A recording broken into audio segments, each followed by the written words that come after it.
Boo! Did I scare you? I hope I did. You're listening to Profoundish. Today's a very special Halloween episode. Weston and I have both come prepared with completely original, scary stories that we've written for each other. So settle in, dim the lights, and grab an extra pair of underpants. This one's gonna get spooky. You're listening to Profoundish.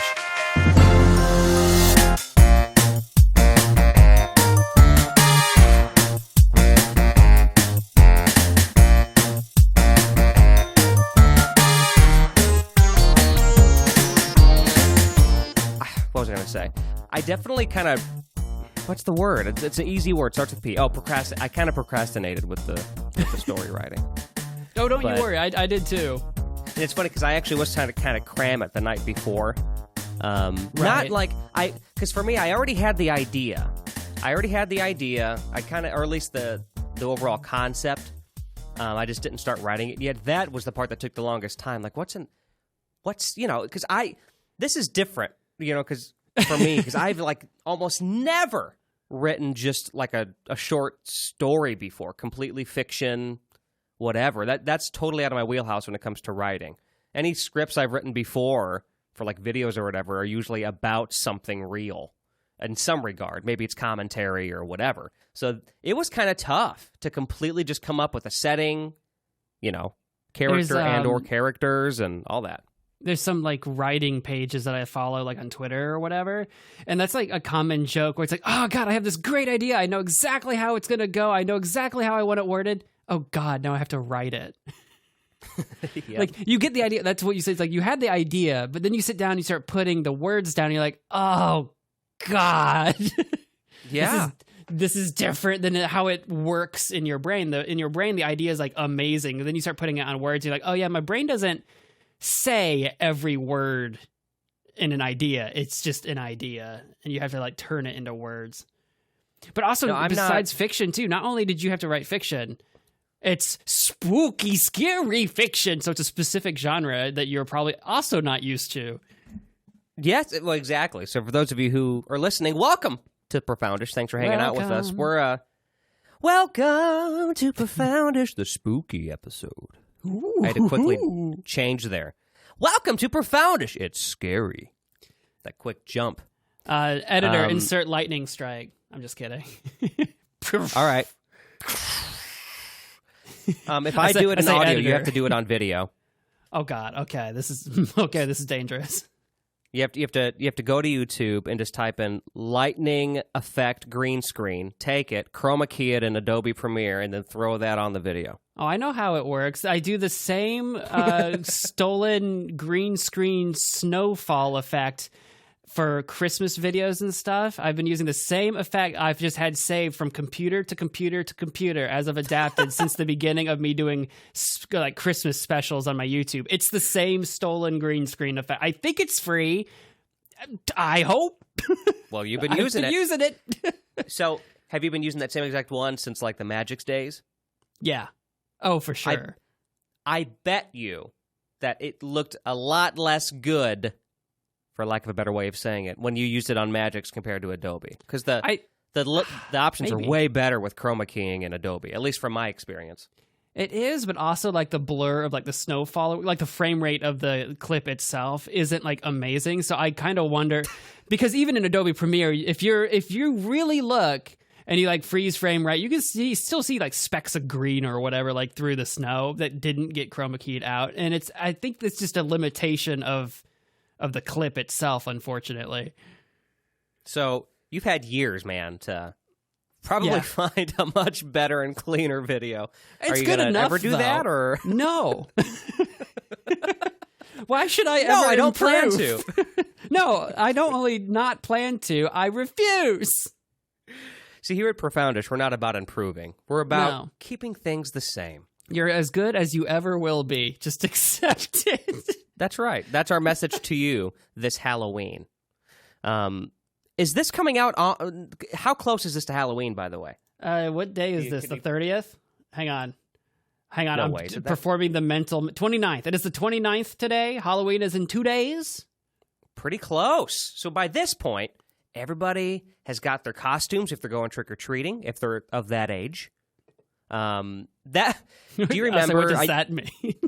Well, I kind of said that because I started to immediately think about how our friend group probably went trick or treating a little older than I think a lot of.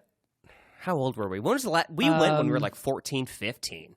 I feel like we were older than that because well, at least when really? I went with you, I think when I went with you guys, it was high school. I'm pretty sure because we weren't like friends like in middle school, but unless it was like 8th grade or something like that, which would have been like 15. Like, so I might be misremembering because we weren't close yet.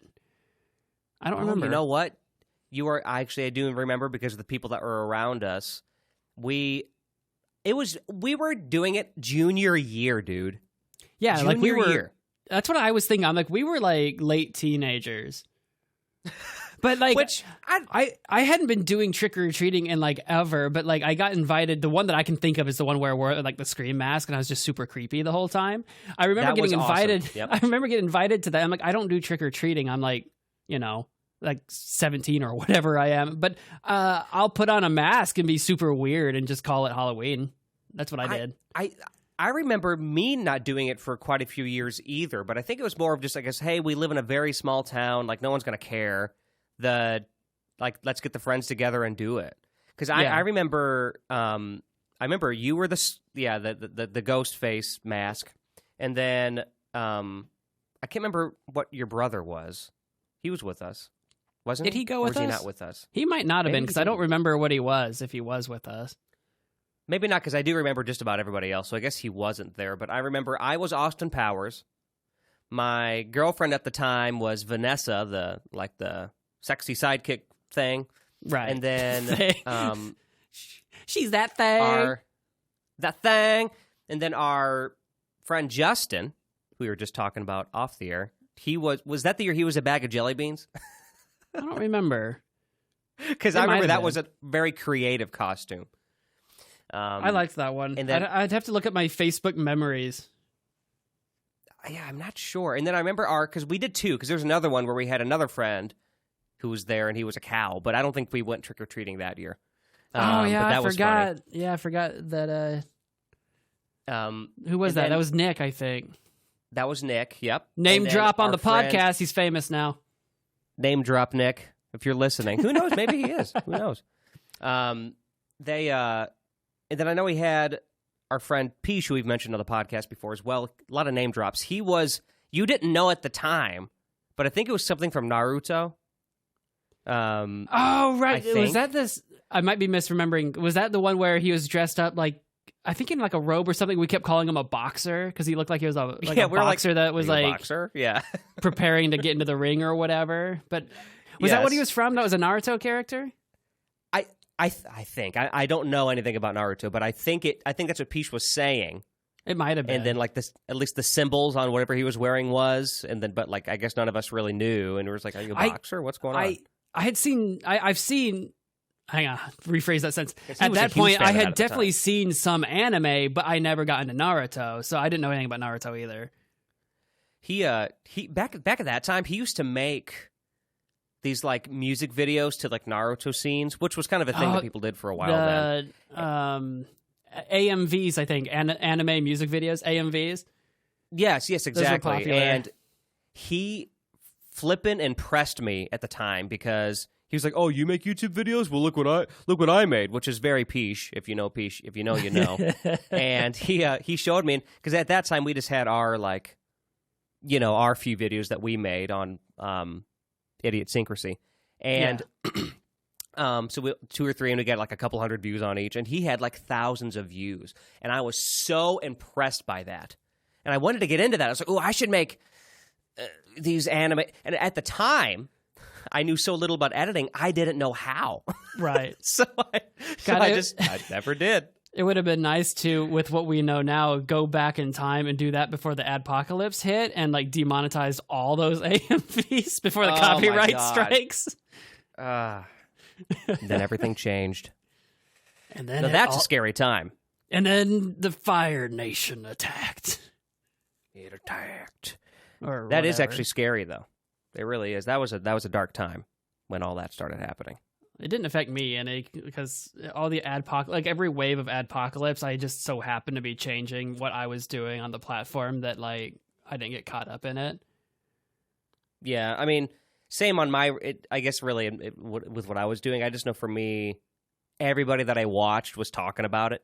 So like it was just all over. Every creator I watched at the time, it was the first time I think I talked to you about this probably at the time. I thought, what a world we live in where most of our entertainment is so transparent about things that are happening behind the scenes and about literally the money that they make and how it's affected and all that stuff. And I thought, it's never been like that before. No. You know, watching these Hollywood movies, you're not seeing these Hollywood actors, other than like, I guess these random like writer strikes and stuff like that. But even that's not nearly as transparent as like your favorite YouTuber talking about how much the apocalypse is affecting them or whatever. Well, that's getting brought up more and more in traditional media versus new media. I think it's called new media. New media might mean something slightly different. I'm not sure. But your like YouTube stuff, for example, it's all very transparent. People talk about what they make all the time, or you can kind of guesstimate based on CPMs and CRMs, and you can see how many views a video gets. Something like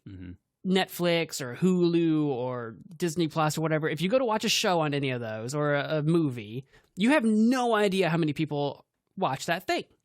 And the thing is, whatever platform you're watching it from, they keep those numbers secret. And what I suspect you would find is that many shows and movies from those platforms don't actually receive the reach that some people receive on YouTube, especially really big creators that put a lot of time and money into what they do. And now it's started, like, especially with the strikes that are going on, where people are trying to get like paid fairly for the reach that their content makes, but all these different producers, studios, platforms, they want to keep all that stuff secret so that these people that work in these fields have no idea what they really should be owed. You know what I mean? Yeah. And so that you've got this back and forth where some people in traditional media are making more money than they should be because literally their content gets less of a reach than someone making a YouTube video would. And then, like, you know, some people on YouTube ought to be making more money because they have more reach than, like, a blockbuster movie does. So, like, it's this weird... That's wild. ...battle between the medias right now, and that makes the strikes make more sense because it's like, where's this money going? It's not going to the right people. The people that make this stuff, it's not going to them. Where's it going? Yeah. Who's watching this stuff we're making? It's a weird... We just, in general, when you just mention, like, the separation between, you know, quote unquote new media and traditional. It's just a weird time in general. Like, because there's we noticed now. It's funny, Weston, right before we started talking, we're like, okay, we can talk about a few, maybe, I don't know, talk about the stories and spooky things. And here we are talking about YouTube again. Yeah, we're back to YouTube. So, well, you know what? Let me just finish this thought. We could go there, but yeah, no, for sure. I think it's weird because for a long time, I felt like there was just a complete line drawn. You got this kind of media and this kind of media. And now there's still lines, and there's still I bet if we were to look at the demographics, there's probably a split there too, if I were to guess. But at least for the most part. But there is a lot of bleeding over now, like tons of it. And I wonder if and when that stops and we stop viewing things as traditional versus new, and it's all just kind of traditional just kind of becomes what new is, I guess. Right. Because, you know, you see all of these, like, for example, every time a Hollywood movie comes out, they make an Instagram page for it, they make a Facebook for it, they make any other platform, and they start making content about this movie.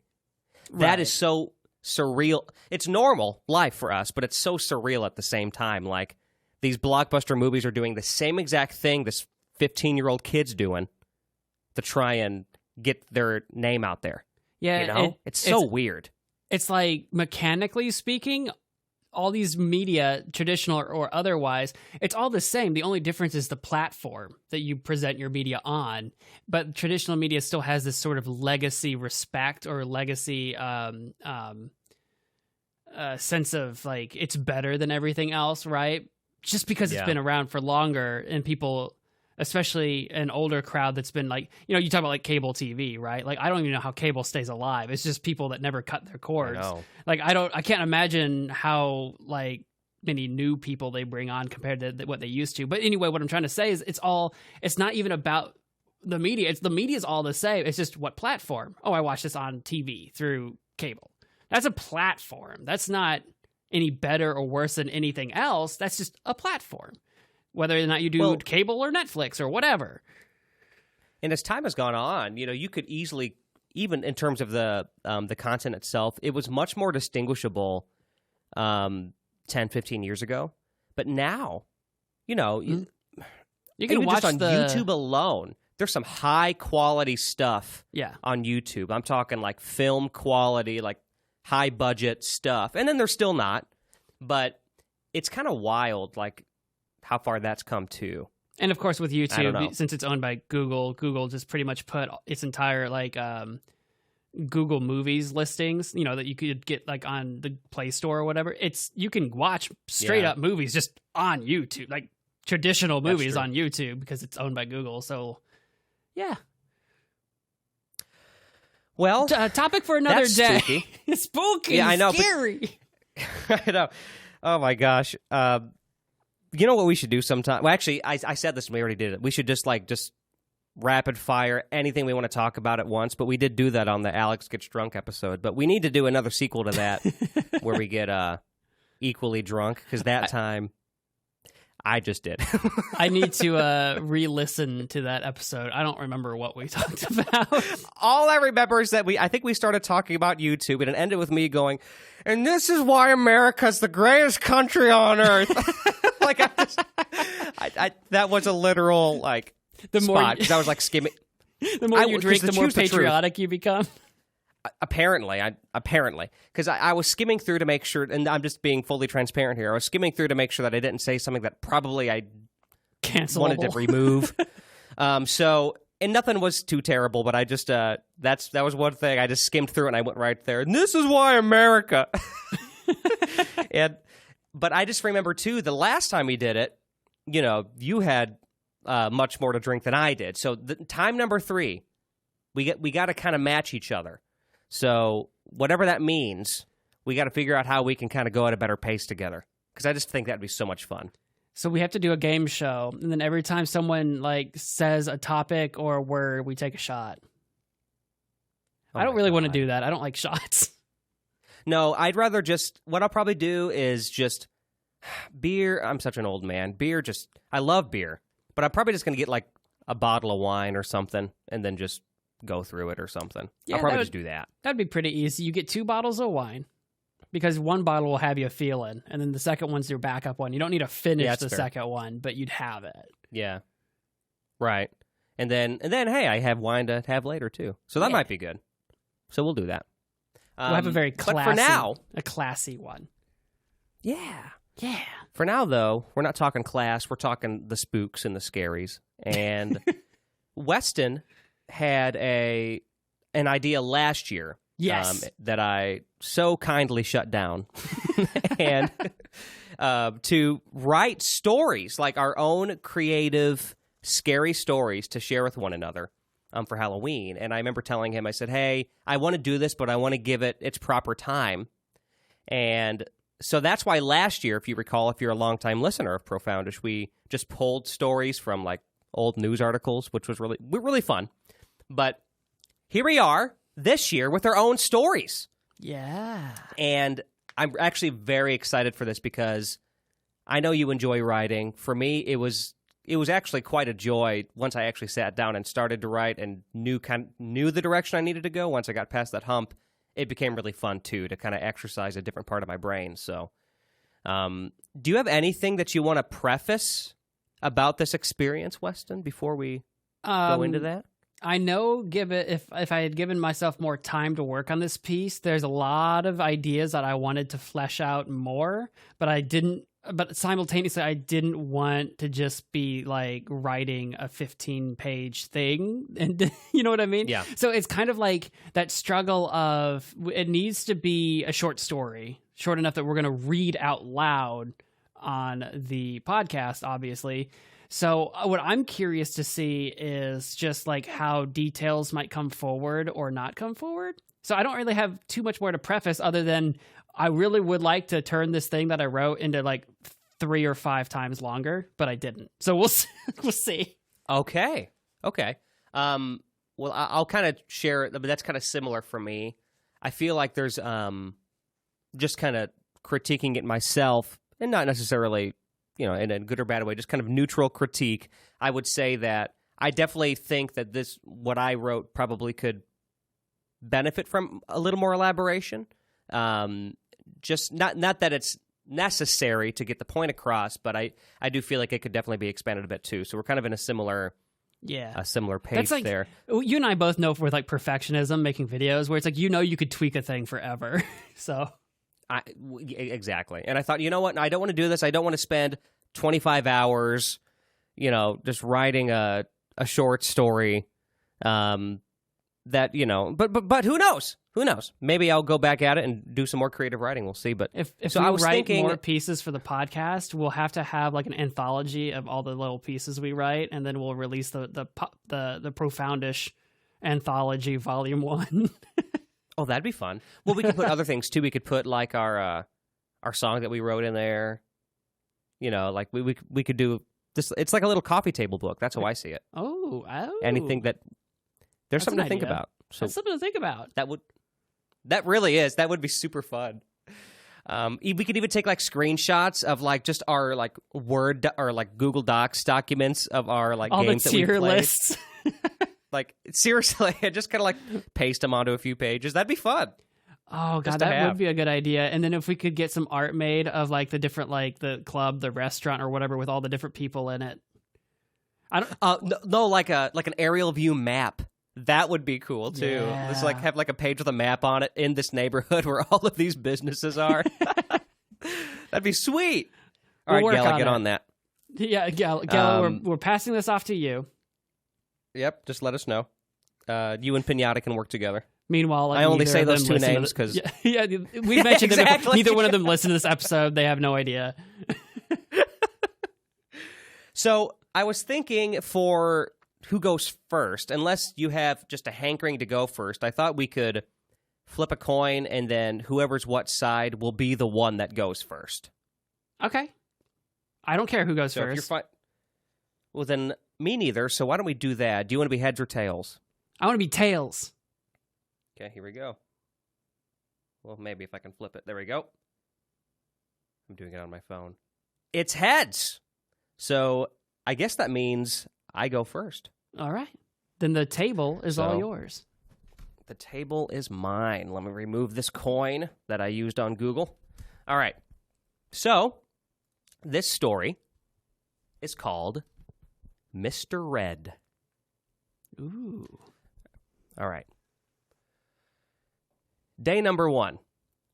It's days like today that I'm reminded why I love my profession so much. I had my first session with Levi today.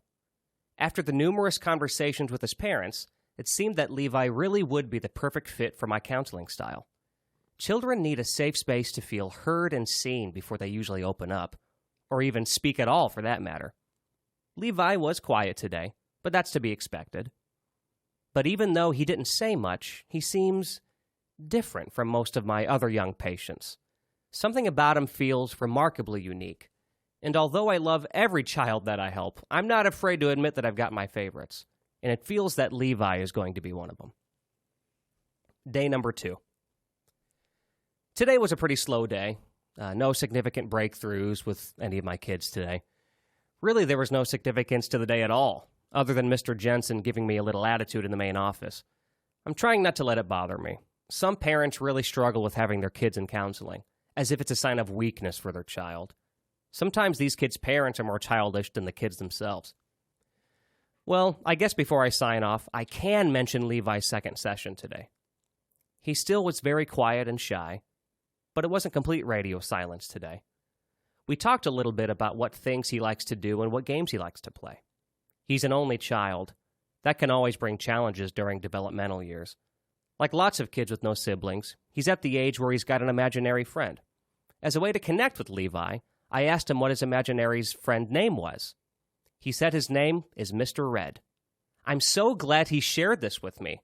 Imaginary friends are a great way to break the ice with my patients. Huh. I guess there was some significance to the day after all. Day number 8. I had a brief chat with Levi's parents before his session today. They really seem like good people and good parents. I've known that ever since their very first phone call to inquire about my services. I won't forget it. They, of course, mentioned Levi's strange behavior at home and his seemingly random outbursts in which he cries and sobs uncontrollably. But what I remember most about that phone call was just how much I could feel what they were feeling through their tone of voice alone. All parents are concerned for their children's well-being, but Levi's parents seem like they're concerned on a much deeper level than other parents usually are. I respect how seriously they're taking this. It is their son, after all. It's kind of funny, though, because Levi's behavior isn't unlike anything I've seen before. Day number 11. Today was a busy day. Completely full schedule. I am mentally exhausted. I was actually going to head straight home and not even write in the journal today, but I wanted to be honest with myself and jot down what I've been feeling lately. I've noticed, even throughout my busiest days, I find myself thinking a lot about Levi, even more so after our conversation today. Things have been progressing well, I'd say. We're speaking with each other consistently throughout the sessions now. Usually, our conversations always end up circling back to his imaginary friend, Mr. Red. Numerous times I've asked Levi to tell me more about his friend, but every time I do, he refuses to look at me, and he goes completely silent for a while until I eventually change the subject. Why? This seems strange. He's always mentioning Mr. Red, but never talks about him. Maybe I've been going about this wrong, asking the wrong questions. As funny as it sounds, it can be easy to forget that I'm dealing with a 9-year-old sometimes. Maybe I should simplify my question. Start small. Instead of digging too deep, I should just ask why his name is Mr. Red. Worst case scenario, he'll just not answer, right? Day number 12, morning entry. I've got a handful of patients this morning before Levi, but admittedly, today just feels like I'm biding my time until it's his turn to come in. I'll report back and document anything I uncover about Mr. Red. This could, after all, give me some insight into his strange behavior at home. He's such a sweet boy, and I really feel like I'm on the verge of a breakthrough with him. Day 12, afternoon entry. I am gravely concerned for Levi's mental health. I need to schedule an appointment with his parents. I don't know what else to say right now. I need to go home and just get some rest. I'll process this and document everything tomorrow. Day number 13, morning entry. I didn't sleep too well last night. I ended up getting out of bed around 5:30 because I was tired of all the tossing and turning. I took a personal day today and stayed home. I didn't feel right going into the office today. There's just too much happening in my mind right now. I need to write about Levi as a way to process what he told me yesterday. When our session first started, it looked like Levi had been crying all morning. I still vividly see the tear stains on his face. I did my best to keep calm so as to not startle him, and I asked him how he was doing. But it was like our first session again. Crickets. No eye contact. Nothing. I eventually got him to warm up a little bit, but I could tell he was so distressed and preoccupied. We continued to talk, but it felt different. I immediately noticed there was no mention of Mr. Red. He always brings him up. But I couldn't help it. I asked about him myself. Levi, how is Mr. Red? All I remember after this is that Levi began shrieking and sobbing uncontrollably. It's against policy to do this, but I ran over and sat next to him on the couch and put my arm around him. I couldn't help it. I was feeling his pain with him. I still had that question in the back of my head, though. I don't know if this was the wisest thing to do, but at this point, I asked the simple question I was planning to ask. Levi, why do you call him Mr. Red? I will never forget this moment. Levi immediately quit crying, and his breathing slowed down. He scooted away from me on the couch, looked at me, maintained eye contact, and told me these exact words. When Mr. Red doesn't like someone, he makes them red. And then They don't move anymore. I'm trying so hard to remember what happened after that, but for the life of me, I can't. The next thing I remember is opening up my journal to write about it before going home. I need to schedule an appointment with Levi's parents as soon as possible. Forget it. I need to call them today. Do they know about this imaginary friend? They have to, right? God, I can't even think straight. What the hell did this kid say to me yesterday? Day number 13, night entry. I tried to focus on other things today. The plants outside needed to be repotted. My office needed to be reorganized too. But I couldn't shake this weird feeling all day. I can't stop thinking about Levi. I can't stop thinking about Mr. Red. I called his parents numerous times. They never answered. My only explanation is that they didn't recognize my personal number. First thing I'm doing at work tomorrow is calling them. We need to talk about Levi and what he said. Day number 14. I'm going to be sick. Rosalind from the front desk told me that the parents of one of my patients were mysteriously found dead in their home 2 nights ago. I asked who. She told me it was Levi's parents. Day number 33. To whoever is reading this, please listen to me. I'm a children's counselor and therapist. I have a patient named Levi James. Levi has been staying with his grandparents, Norma and Harold James. Call the police and find out where they are right now. Levi has been visiting me for weekly sessions, and today, at the end of our session, he left me a note that he claimed is from his imaginary friend. The note read, Mr. Red says hi. Read through my previous journal entries. I don't have time to explain what that means right now, and I cannot make any noise or sudden movements. It's late, I'm home alone, and I think he sees me. Ooh. The end. Finn. Don't trust someone with 2 first names. Levi James. That would have that's what they say. that should have been the psychiatrist's first tip off. Oh no. Wow, that's a good point. I didn't even think about that. We've got a psycho kid here. That reminds me of what was the name of that video game? I think it was called Beyond Two Souls. The protagonist girl has like a mysterious, like invisible, like spirit or whatever that's like attached to her, named like Aiden or something like that. That has like mysterious powers. So it's kind of what that reminded me of. That reminds like the kid's got this Mr. Red invisible friend that can hurt people. That's what that reminds me of. Oh, okay. So if you haven't played that, you should look into that because I like that. Yeah, I will look into that because I'm not familiar. I loved the idea of I've always been drawn, and I don't like scary stuff in general, but when I am, I've usually been drawn to like the children and innocence and being like skewed. Yeah. Like there's something about that to me that really freaks me out. So like that's kind of why I went this route. But yeah, I'll definitely check out that game. What's it called? Like Between Two? What'd you say? Between Two Souls? Beyond Two Souls. Beyond Two Souls. Okay, something like that. Look that up. But yeah, because that was a big hit like 10 years ago or something like that. But okay.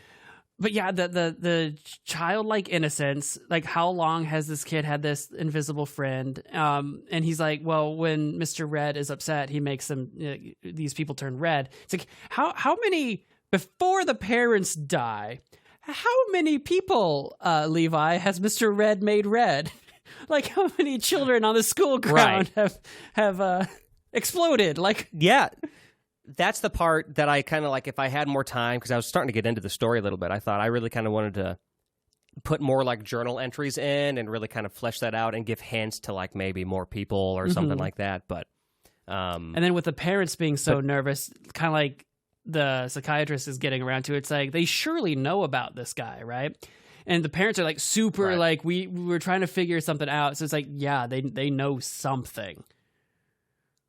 Right, exactly. Well, because this is a great example of, I think this is what they say to do. You would know much more about creative writing than I do, but like don't they usually say, at least what's pretty common, is that when you write a story, you kind of know, you know the main beats, you know how it ends, right, for the most part, and then you kind of flesh it out in the middle, which makes it obviously much more easy to add, to implement foreshadowing into, right? I'm assuming that's a pretty common way to go about it, right?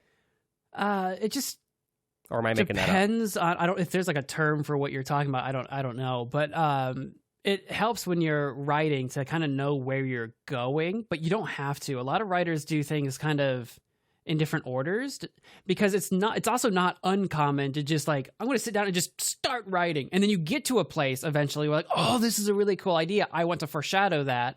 And a part of like writing like professionally is so many edits. You just go back and add it earlier or whatever. So there's that that's as fair. well. So there's a lot of different ways you can approach that. Okay, that's fair. Yeah, I know that the way that I wrote it, because that was another thing too I just kind of want to bring up too, is I actually took inspiration from the story that I read last year, because it was like a bunch of like, I don't think they were journal entries, but they were it was the backs of like the photographs, text message entries or something. Maybe. Yeah. I thought it was pictures, but maybe it was text. I don't remember. But yeah, it was like different days. I was going to say that. I'm like, this sounds like the story you read last year. Well, and the only reason why I did it was because this seemed easier to do to me than just completely just paragraph by paragraph. I don't know. It was easy for me to break it up, I guess. And kind of just, it almost is an easier way to put the beats in or whatever. Taking inspiration from, I forget what that story was. I'd have to go back and listen to it, like who wrote that or whatever. Nothing wrong with taking inspiration from that and saying, hey, I've got several like fragmented ideas that I want to bring together, but I also want to present them in those fragments, like journal entries, right? It feels very much like if you're playing a video game and you're exploring a haunted psych ward or something, right? And you're like finding the entries as you progress and you're learning more and more about exactly. What's going on is what it feels like to me almost. That's cool. Yeah. Yeah, I guess, did you, I'm curious because it could have been very obvious. I don't know. But did you kind of feel where it was going pretty quickly? I mean, I got the feeling that obviously, and we both know we're writing spooky, scary stories, right? So it's like obviously from the beginning when you're like, oh yeah, invisible friend. I'm like, okay, that's not a good thing. Mr. Red. Oh, that sounds like a terrible thing. Like that sounds like blood. And it's like, from the beginning, because I already knew this was supposed to be a spooky story. I'm like, from the beginning, I'm like, well, yeah, that's not going to be good for anybody. So for me, it's like, well, what are the details going to be? Because there are details in here. Like, I want to know more about like what the parents did or didn't know. I want to know who other victims might have been. I want to know who because the grandparents aren't dead yet. Are these like demon hunters or demonologists or like whatever that are like this family, right? That's why the parents kind of knew this tip off that this invisible friend maybe is a demon or something. Also, at the end on day 30, whatever, the doctor's like writing his entry as if to someone. Is he writing to someone specific or just anybody that finds this? Because there's a big gap there and we don't know what happens in that gap. So, right. And that gap happens after, like, I think, I forget now which day, I forget the days. It was like day, 14 or whatever that the doctor finds out that Levi's parents are dead. And then it's day 30, whatever. So there is like 2 weeks of time where Levi's parents are dead and the doctor knows it. So what happened? Why did the doctor stop writing entries? Right. Yep. I definitely wanted there to be some unanswered questions. And I also definitely wanted there to be a little bit of time that kind of passed by. And so, yeah, I don't know. I know for me, I knew that I wanted Mr. Red to end up somehow getting in contact with the psychiatrist. At least somehow, right? That's kind of why I brought up what I said earlier. Like, I knew at the beginning, I didn't want the psychiatrist to, in the story at least, die. But I knew I wanted there to be a major threat to the person that we've gotten used to throughout the story. Right. And that's why, obviously, it ends with them being home alone and, well, I think he sees me. I think it would be fun in an expanded version of this story to have a few hints along the way that Mr. Red maybe is growing to dislike the Doctor. Like maybe specific questions the Doctor asks rubs Mr. Red wrong or whatever, and the child explains that in some way or is uncomfortable in some way, like specific questions.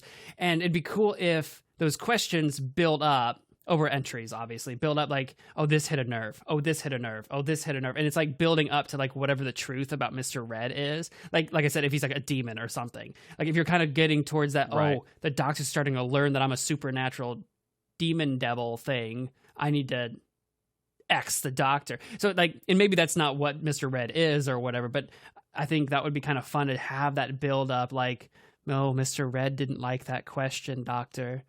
Oh, well, why is that? I can't tell you or whatever. Or the child starts sobbing or something. It's like, oh, that's uncomfortable. Oh, that's uncomfortable. That'd be cool. It would be cool if like there's, if this were extended, there could be one, I'm thinking of it like a movie in my head, but like there's like a scene or whatever, or section where it for the like only one time, but like the Doctor's in there with the kid, but then also Mr. Red's with like there today.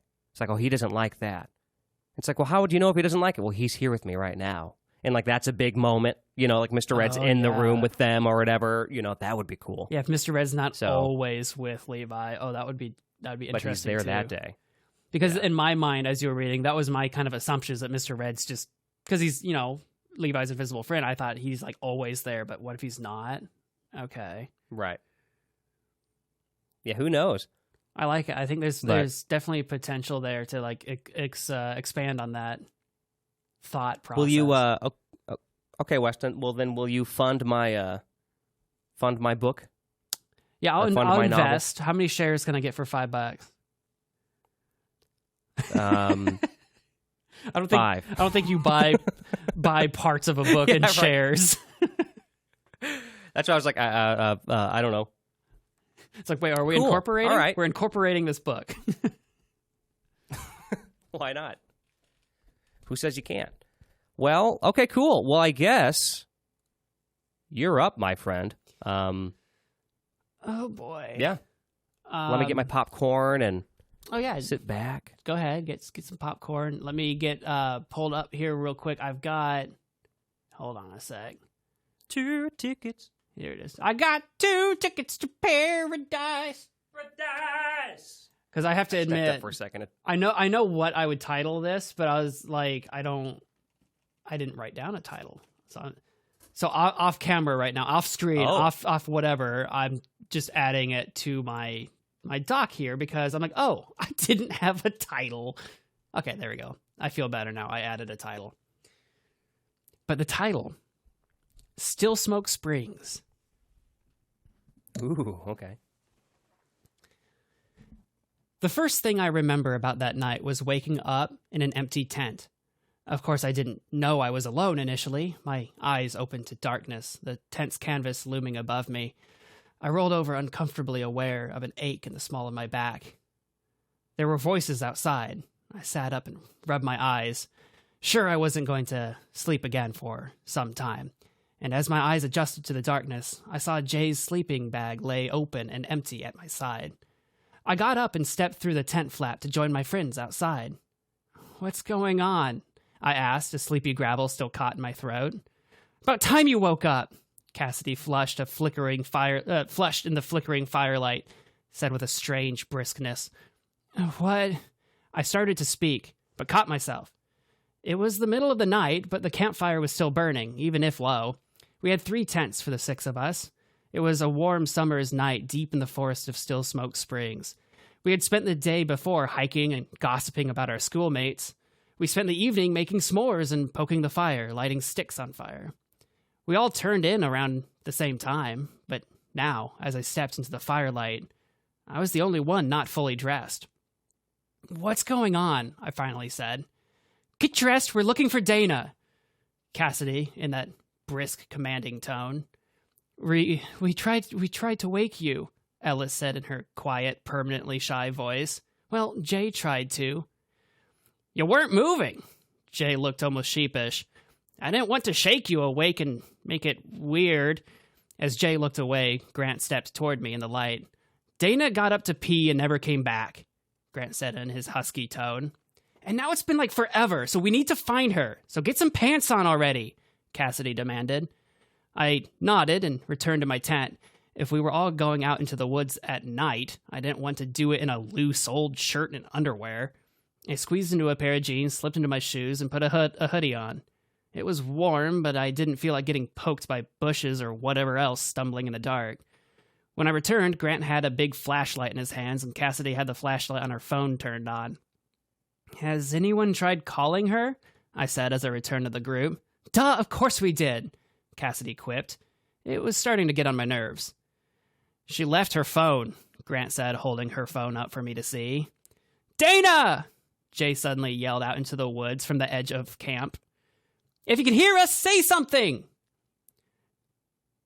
Do we even know where to start looking? Ellis asked, no one in particular. The camp shower house, of course. Cassidy had clearly become the search party leader. If she didn't pee near camp, she must have gone to the shower house. Isn't that, like, miles away, though? I asked. Maybe she had to do more than pee, and we didn't want to squat on a damn tree in the dark. Come on, let's head out. Cassidy confidently strode past Jay and into the woods. Everyone followed suit. What's gotten into her? I asked Jay as I walked up next to him. Dunno, he shrugged. Don't worry about it, Grant said quietly in his low voice as he walked up. The sooner we find Dana, the sooner we can get some sleep. I don't get it. If she was going far, why didn't she tell you? Jay asked Grant, then raised an eyebrow that I could only see as a cloud cleared the moonlight. Did you two get into a fight? I said don't worry about it. That was all Grant said before walking to the head of the group to join Cassidy. I looked back where Ellis was following behind, her phone's flashlight focused on the ground in front of her. Keeping up? Jay asked, seeing me look back and spotting Ellis. Yeah, Ellis stuttered. Just not a fan of the dark. Then get up here with us. You're so quiet back there. Jay gestured his hand, inviting Ellis to join us. She hurried her pace to catch up and walk between Jay and me. Do you think Dana's okay? She asked so quietly I could barely hear her. What? Of course she is. I'm sure she's at the shower house, like Cassidy said. Jay said. Okay, was Ellis's uncertain reply. We walked for some time in silence, except to occasionally call out Dana's name. We never heard a response. God damn it! Cassidy suddenly exclaimed. The five of us had walked to a stream. This is the wrong way. We didn't pass a stream when we set up camp. Grant's husky voice rose. Are we lost? Ellis asked nervously. No, just let me think. Cassidy rubbed her forehead with her free hand, shining her phone's light up and down the stream. Isn't there a marina around here? If we follow the stream, maybe it'll go to a lake? Ellis spoke up, finding some confidence. You're a genius, Ellie. If we get to the lake, we can find the marina. We can find the shower house from there easy, Cassidy said with a snap. Dana! Jay suddenly yelled out. Can you hear? Jay didn't get to finish his question, as a shrill cry pierced the night. Each of our lights turned in shocked unison towards the source of the sound. It came from upstream.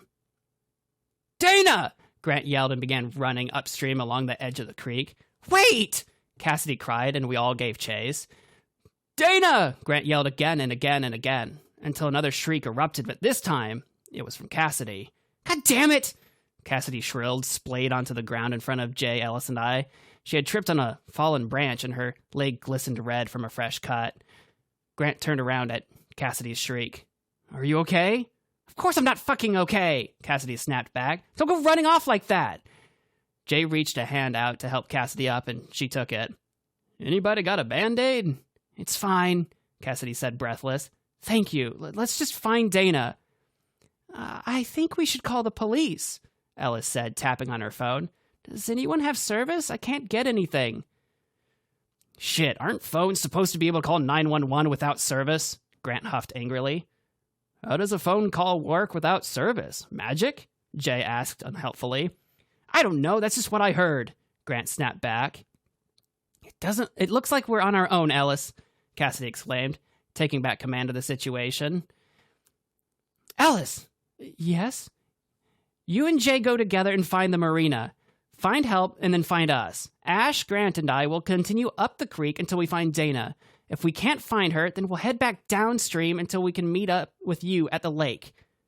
But, Ellis began to protest. You heard that cry earlier. We need backup if Dana's hurt out here, and we won't leave the water's edge, right? Cassidy glared at Grant, who said nothing. Fine, it sounds like a plan, Jay said, holding a nervously shaking Ellis by the shoulder. And be careful, he seemed to say to me. As Ellis and Jay turned to head downstream, Cassidy, Grant, and I started back upstream, but at a walk this time. Occasionally, Cassidy or Grant would call out for Dana, but the forest was quiet. The crunch of our footsteps on small twigs and loose dirt and the twinkling of the slow-running creek beside us, the only comfort in an otherwise silent world illuminated only by a half-hearted moon in the sky and the beams from our phones and Grant's flashlight probing the trees before us. Shit! Grant yelled out, and all three of us jumped back as a massive bird suddenly erupted out of the foliage, shrieking as it ascended into the sky. Did you hear that? Hear that? You mean the massive fucking bird right in front of us? Cassidy snapped. No, did you hear that? Grant snapped back angrily. It sounded like a voice. Cassidy and I looked at each other. No, I began to say. It sounded like go back, go back, go back. You didn't hear that? It was just a bird, Grant, Cassidy said. Don't fuck with me, I know what I heard, Grant yelled. Fuck this, I'm out. And Grant began storming downstream. Wait, where are you going? We have to find Dana, Cassidy yelled, following Grant. She's your girlfriend. Get away from me, Grant yelled and darted into the woods. Where the fuck are you going? Stay near the creek. And just like that, Cassidy and Grant were gone. Guys, I cried out alone. I turned my light back upstream. Dana? Ash? I heard distantly. Dana! I yelled again and began running. Dana! A second later, or maybe a minute or an hour, it felt eternal. I saw her. Dana was huddled at the creek's source, the spring of Still Smoke Springs itself, water pouring from out of an earthen mound, forming a cool mist rising into the warm night air. Dana? I exclaimed again, slowing to a standstill as I got closer. Dana? Gravel choked my throat as I whispered her name. Dana? I was 10 feet from her huddled body. Dana. Her naked body bathed in the spring water. Dana, are you okay? Slowly, painfully, Dana turned her head to face me, a great pale moon fallen from the sky. Ash? I heard her voice. I heard it. I heard it, and I held my breath. Yes? I whispered. Why? Dana leaped into the spring, crimson running past my legs as I stood shin deep in the creek. Iron filled the mist as it entered my lungs. Why? Dana repeated. Why? Why? Why? Why? Why? I drifted. Slowly there was nothing. Nothing but Dana's whispers as I lulled to sleep. Ash finished telling her story. The doctor finished writing his notes, thanked her for sharing, and left the room, carefully locking the door on his way out. 6 teenagers went missing at Still Smoke Springs 10 years ago. Only one individual was ever found. Her name is Dana O'Donovan, and she sits in that room.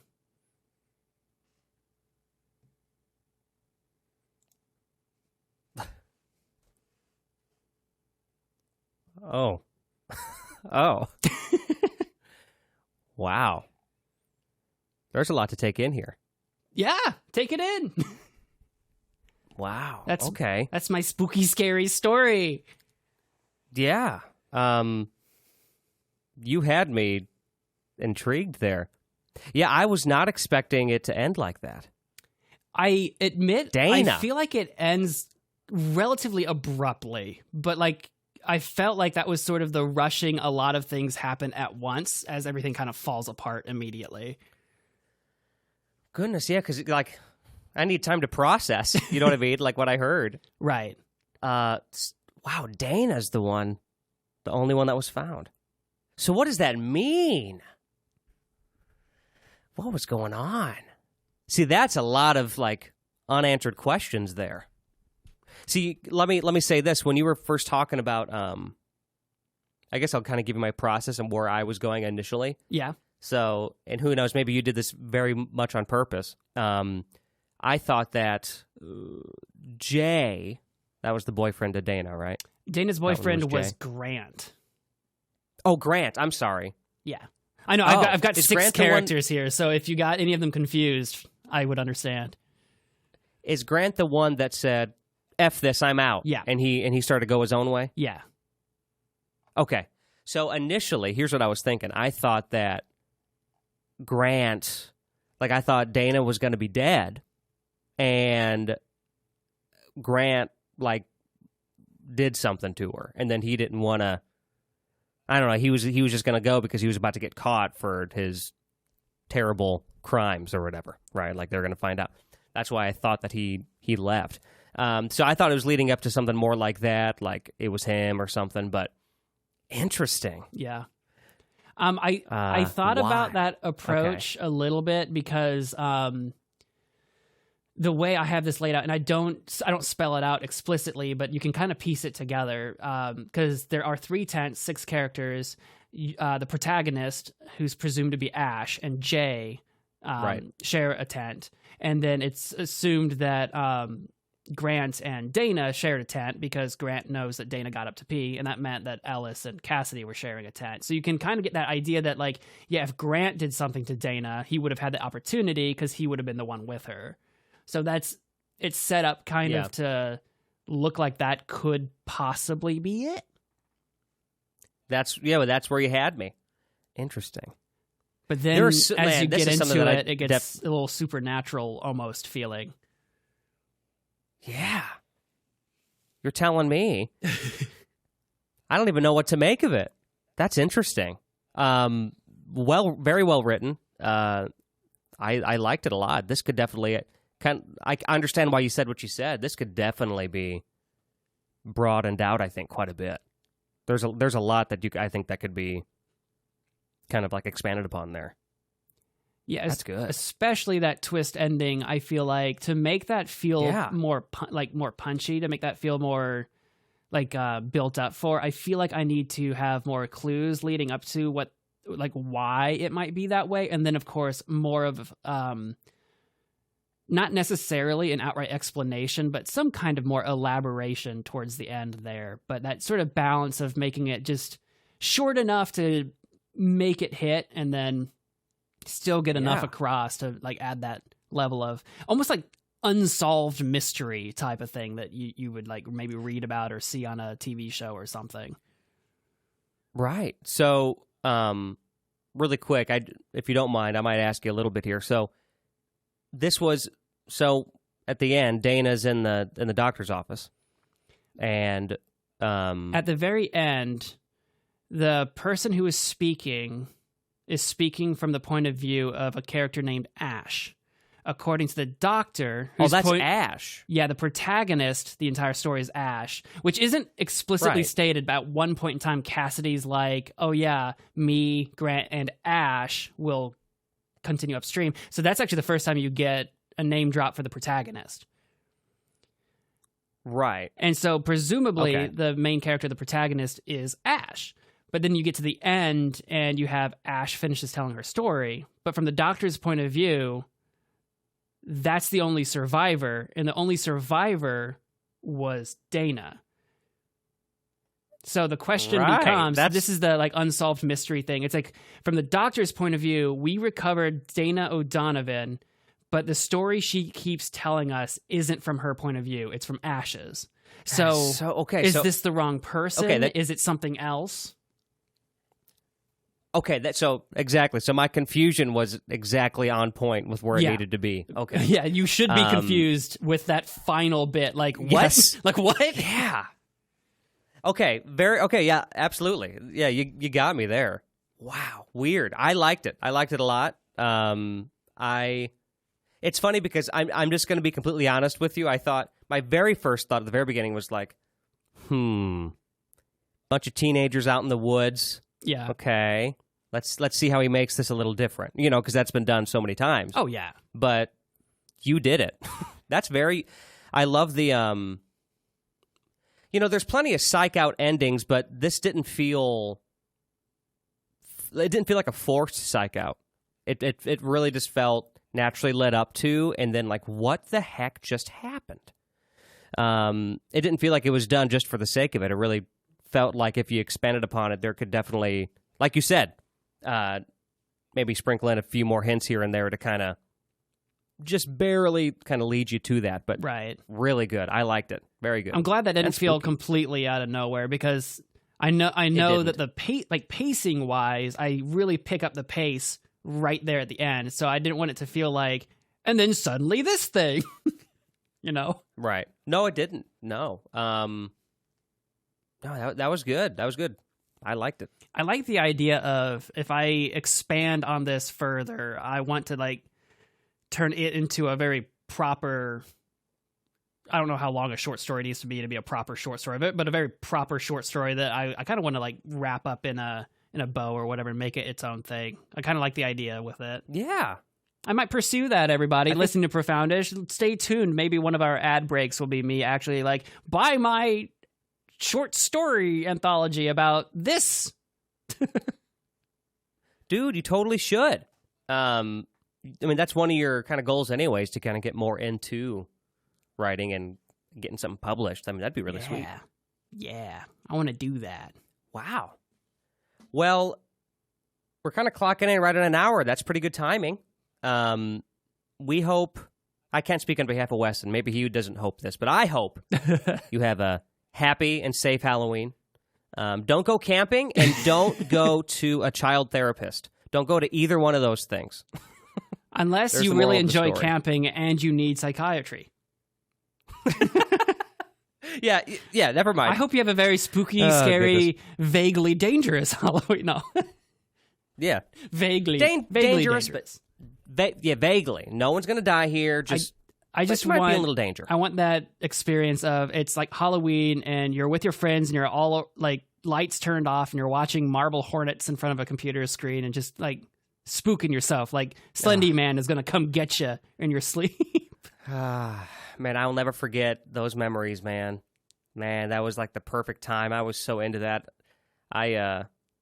As at the time of recording this, we have a little time before Halloween. I might actually go through and watch that just to kind of get in the mood. It's wild that was like 10, 11, 12 years ago or something like that. I forget what year we watched that together. It might have been literally like 12 years ago. And that was real spooky. That messed up my sleep for a couple days. Me too, because of all the meta stuff, like the other accounts that would like get involved and stuff. Remember that, like near like when it really started to climax, like you just like Masky. I remember that. Yeah, Masky. Without some of that meta stuff was like almost too much for me. Where it's like, I don't have any idea what's going on right now, but there's something about it that was like grossly real feeling. It's like logically thinking, it's all just nonsense. It's just nothing, but it's not packaged like it's nothing. And it was just something about it felt so grossly real. And you're like, ugh. I feel I remember tingly. that. That messed up my sleep too, but who knows? Let us know wherever you're listening with Profoundish. If you're watching on YouTube, leave a comment. Tell us if these stories are going to keep you up at night. Ooh, that you wrote. That's our desired effect. Yeah. Let us know if this if either of our stories is like messes you up tonight. Like, I want to see in a comment like, bro, last night I couldn't sleep, and god dang it, because I went to child psychology for 10 years, and Alex, your story sounded too familiar. Wouldn't it have been hilarious if you're if somehow, I don't know how this would have happened, this would have been scary, if in your story, like say for example, all these teenagers died and the killer was named Mr. Red, and there was some really like effed up crossover that we had no intention of doing. If we didn't intend that, who the hell is Mr. Red? Yeah, if we didn't intend that, and both of our like antagonists were a Mr. Red, I think I wouldn't have slept tonight. I'm like, I think we summoned a demon. Like, now I kind of wish I wouldn't have said that, because we could have like loosely scripted that for an episode and just like abruptly end the podcast. That would have effed people's sleep up. It's like, what? Like you and I were just completely shocked that it happened. What do you mean? And then like, oh man.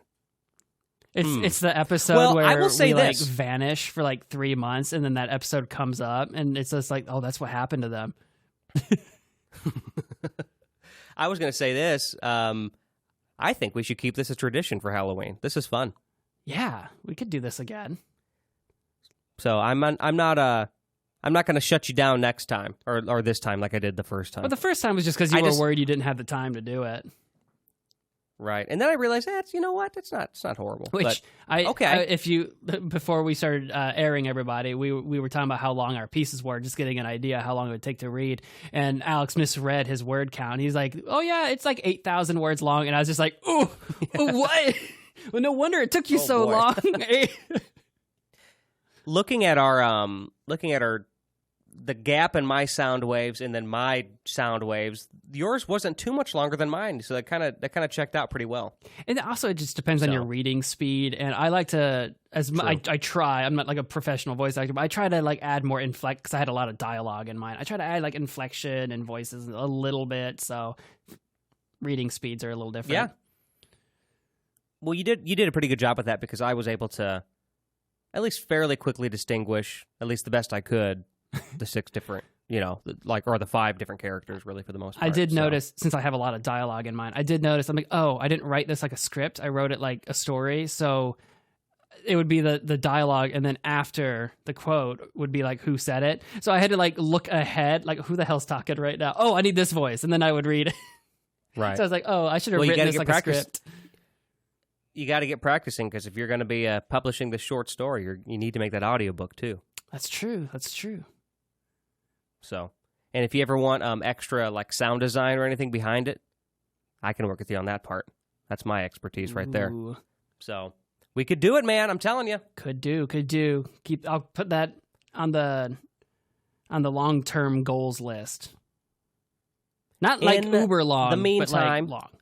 Not like tomorrow. No. Like, yeah. Right, not tomorrow. Medium I think length. That's something that's definitely achievable. I like that. Average length, as it were. Watch, I'm gonna get like weirdly obsessed with this, and over the course of like the next 1 week, I'm gonna like write an entire goddamn novel.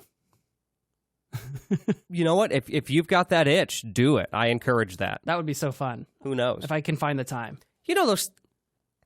Randomly when you kind of do some of that's kind of out of your creative comfort zone a little bit, or you're rusty, it doesn't feel like work at all, and you can just work and work and work and work. Yeah.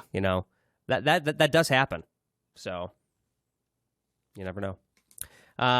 Ladies and gentlemen, thank you for listening to Profoundish. I already mentioned YouTube, but you can also listen to us anywhere else. So we got Spotify, Apple Podcasts, all that good stuff. Other podcast platforms as well. If you're there, and in any of those places, especially Apple, if you're listening there, leaving a review is really helpful. It really helps us grow, helps more people discover the fun that is Profoundish, as well as Spotify. If you leave a rating there, that also helps us a lot there. And if you're also a listener on Spotify, which a lot of you are, we always leave little questions or like polls for you to fill out. Definitely get involved in the conversation. We'd love to continue that with you. You can also follow us at Profoundish Pod on all the socials. Isn't one of them different, Weston? I'm having a brain fart here. Isn't one of them Profoundish it's all Podcast? At Profoundish Pod.